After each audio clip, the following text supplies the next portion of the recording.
Hi, thanks for joining us today at Intelligent Executive. And what I want to share with you today are ideas about how you can better exploit your executive career, and in particular, how you can go about planning your executive career and developing your performance. Most executives mid-career have no plan. While some have planned to achieve their current position, thoughts of further advancement often take a back seat to life's other demands. Others believe that given the dynamic nature of business, the future cannot be predicted, so there is little point in planning. However, not to plan can leave you stalled or going round in circles. Planning puts you in the driving seat. You may still have to negotiate roadblocks and dead ends, but you control your speed and direction. With focus and a small number of manageable initiatives, you are better able to exploit your career potential, and we're going to outline for you how you can capitalize on your career opportunity.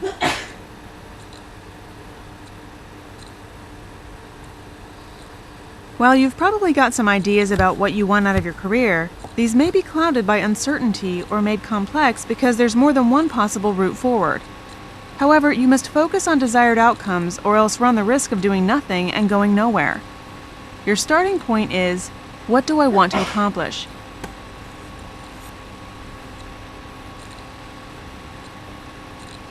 Whether your goals are realistic will depend upon your motivation and values, strengths, skills and competencies,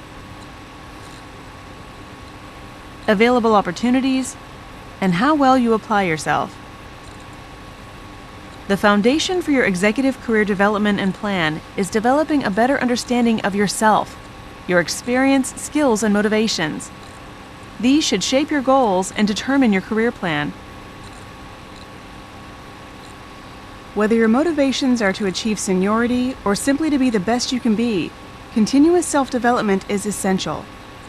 In the early stages of your career, you quickly acquired skills and experience, and you made big gains fast. However, as you get older and more senior, the pace slows. Times change. You become outdated. New ways of working emerge. You forget things. Your performance drops. Unless you actively and continuously develop and learn. Even to maintain the status quo, you must continually learn and evolve. Once established into your career, advancement becomes increasingly dependent on making small gains, which taken together achieve big results. We refer to this as marginal gain. You can leverage marginal gains, take small steps, and turn them into big results. Be an A player. An A player is filled with passion, committed to making things happen, open to new ideas from anywhere, blessed with lots of runway ahead, has charisma to energize themselves, and makes business productive and enjoyable. Your ongoing career success depends on your accomplishments, how well you perform and are regarded. Most people have no plan, no clear goals. You must consider what you want out of your professional life. Your priorities may relate to job satisfaction and being the best you can be, or to seniority and status. Now consider what you want out of your personal life. You can always earn money, but you can never buy your life back. Ask yourself, what must I do to achieve my goals? 1. For a small number of people, their goals will be unrealistic, which could be attributable to ability or circumstance. You therefore are advised to gain the inputs of several people about whether your goals are the right ones. 2. Your goal may require a significant step change. In other words, it may require a transformative difference. For example, gaining diverse new experiences or qualifications. 3. Without exception, you must undertake a number of initiatives, marginal gains, which collectively will get you to where you want to be. You'll probably have several routes along which you might develop your career, so consider how these might play out. Goals. Goal-setting professional. 10 years, 5 years, 3 years, 1 year. Buddy up, get inputs. It can be hard, if not impossible, to see ourselves as others do. However, we must assess our capabilities and options fairly and objectively if we are to make workable plans. Try the following. Don't plan your career solo. Seek the input of others before drawing conclusions. Don't restrict yourself to just one other person's opinion. Seek diverse perspectives for a smart, holistic overview. Buddy up. Seek the advice of people you trust and become a trusted advisor in return. Mentor one another. Consider engaging professional coaches to properly plan and exploit your career potential. Once you've got other people's inputs, you can consider your plans. Review and reflect. It's important to take time to reflect on things. Consider how the options available to you to progress your career may play out. You've set goals, sought input from others, and taken the time to reflect and review. It's time to create an action plan which bridges the gap between where you are now and where you aim to be. As you translate your goals into objectives with deadlines, remember to keep them SMART. Now you can begin to progress steadily towards your goals. Review progress regularly. Redraw your plans if you must, but if you miss a deadline, you should have a very good reason.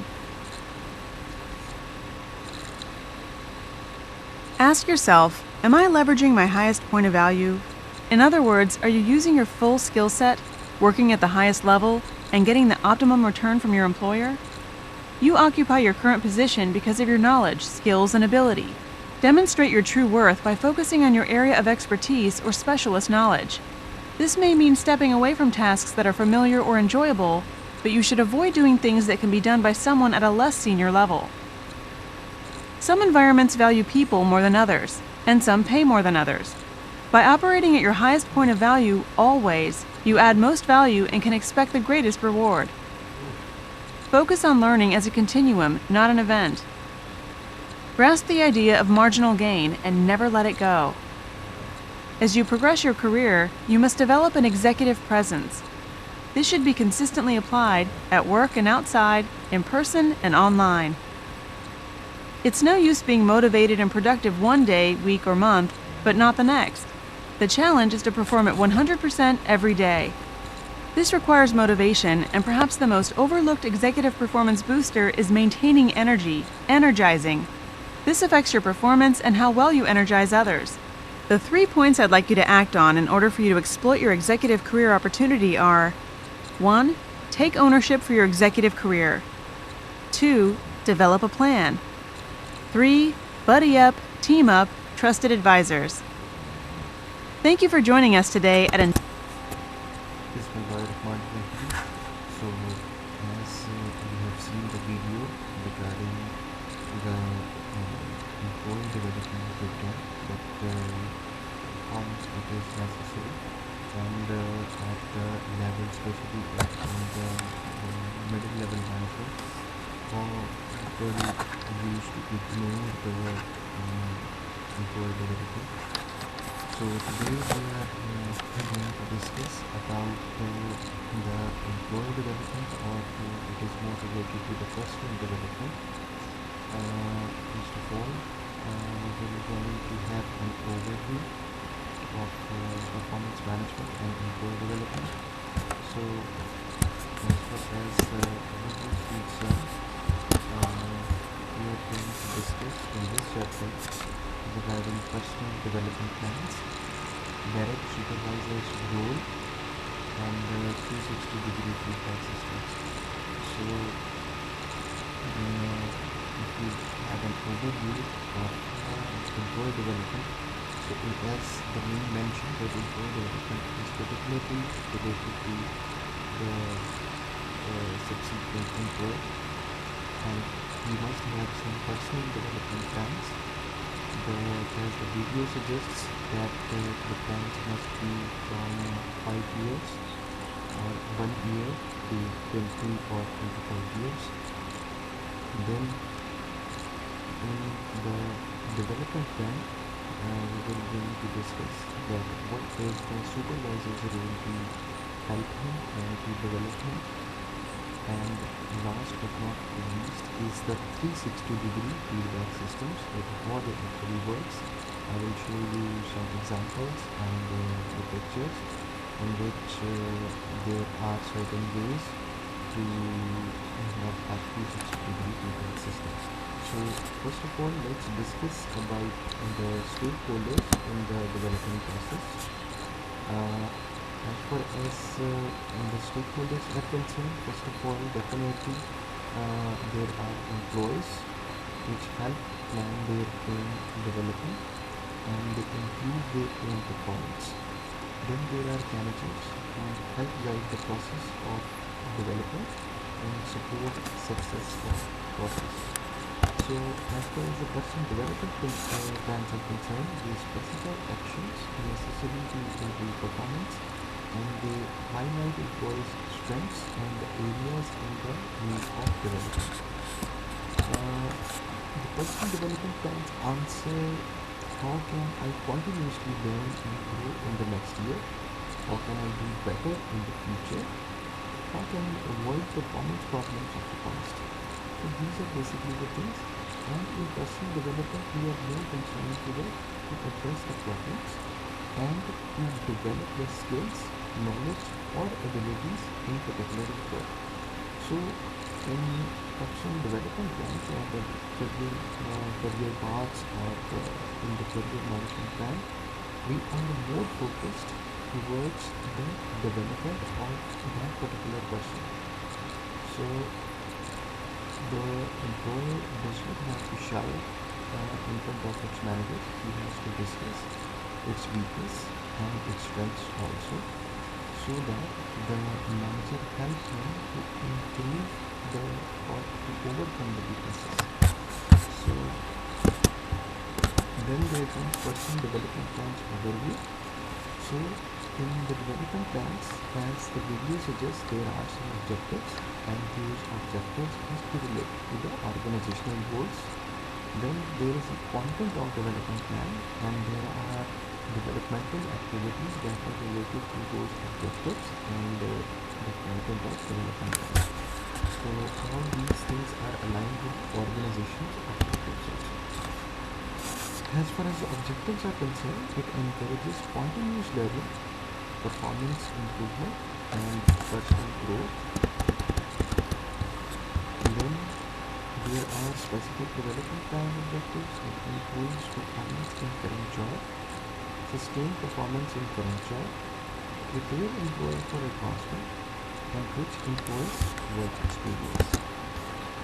Then the content of development plan is the developmental objectives, which includes new skills or knowledge, the timeline, when all the new skills or knowledge will be acquired through resources and strategies. Then the standards and measures used to assess achievement of objectives and based on needs of organization and employee. Then choosing by employee and direct supervisor, then taking into account about the employee's learning preferences, developmental objective and questions, and organization's available resources.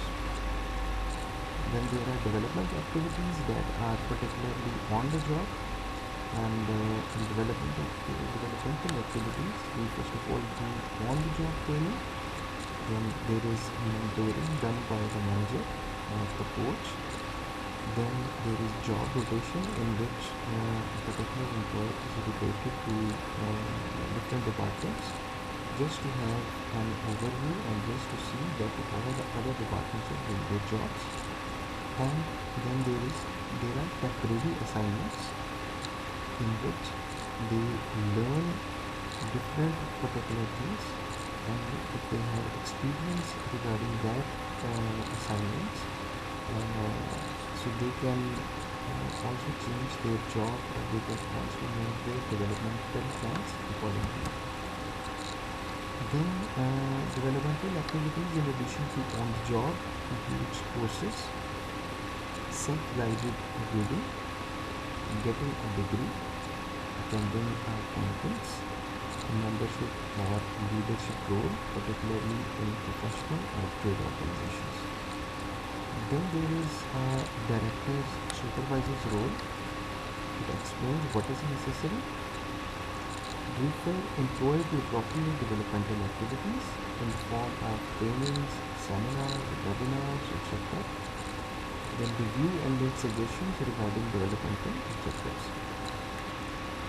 It also check on employees' progress and provide motivational reinforcement. Then there is feed forward interview Now, the goals of feed-forward interview is to understand the types of behaviors and skills that individuals have that allow them to perform them. And then think about the ways to use these behaviors and skills in order to contexts to make further improvements in the future. Then there are different steps of feed-forward interview. The first one is to elicit a success story, uncover the underlying success factors, and extrapolate the past into the future. A 360-degree feedback system is basically a tool to help employees improve performance by using performance information gathered from many sources. Now, the beauty of the 360-degree feedback is that we gather information from superiors, peers, customers, subordinates, and the employees. Now, the 360-degree feedback system is an anonymous feedback, and it is most useful when used for development, not for the administrative purpose.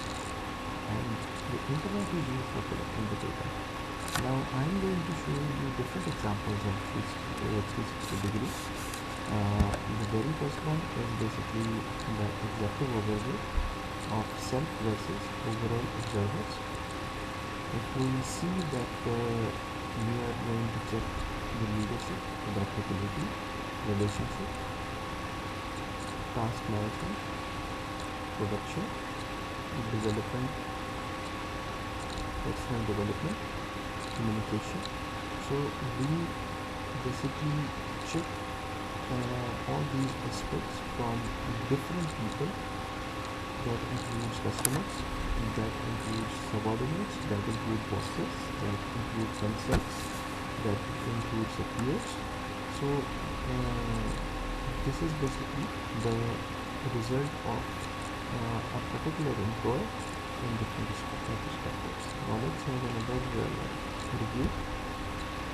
If you see here, there are different things that includes communication, leadership, adaptability, relationships, task management, production, development of others, personal development. So these are basically the things, and these are basically the reviews done by different persons. So this is basically the developmental summary. This is another example of 360-degree feedbacks. These are the developmental areas, these are the scores, and the scores are basically taken, this data was taken from the subordinates and the peers and all that stuff. This is basically the developmental summary that facilitates team success. It includes handle conflict in a direct and effective manner. Then it encourages cooperation in order to recap the benefits of strongly unified group effort. Then it includes learn to collaborate and behind the scenes. Then it includes establish team objectives and develop group dynamics that bring out the best in everyone. So these were basically the examples regarding 360-degree feedbacks. Next comes the necessary organizational norms that includes cooperation, openness and trust, input and participation values, then fairness. Now the question comes, is 360-degree feedback system always beneficial? So most effective for individuals who are high in self-efficacy, receive a need to change, believe change is feasible, set goals and take action. And less effective for individuals who are low in self-efficacy. The overview of 360-degree feedback system includes advantages of 360-degree feedback systems, the risk of 360-degree feedback systems, characteristics of a good 360-degree feedback system. So this was basically the overview. The risks of 360-degree feedback system are basically it is unconstructive negative feedback hurts. Are individuals comfortable with the system? If few raters, anonymity is compromised, The vehicles may become overloaded and stock values may drop. The characteristics of a good 360-degree feedback system includes anonymity, observation of employee performance, avoidance of survey fatigue, vehicles outcome. Then it also includes used for developmental purposes only, at least initially, emphasis on behaviors, vehicles go beyond ratings, feedback, interpretations, and follow-ups. So this was a quick review of the chapter where it includes personal developmental plans, direct supervisor's role, and 360-degree feedback systems. So if you have any queries regarding this chapter, we will discuss it the day after tomorrow. And if you have any questions, please come over and ask any questions. So for the time being, thank you very much, and I will come up with the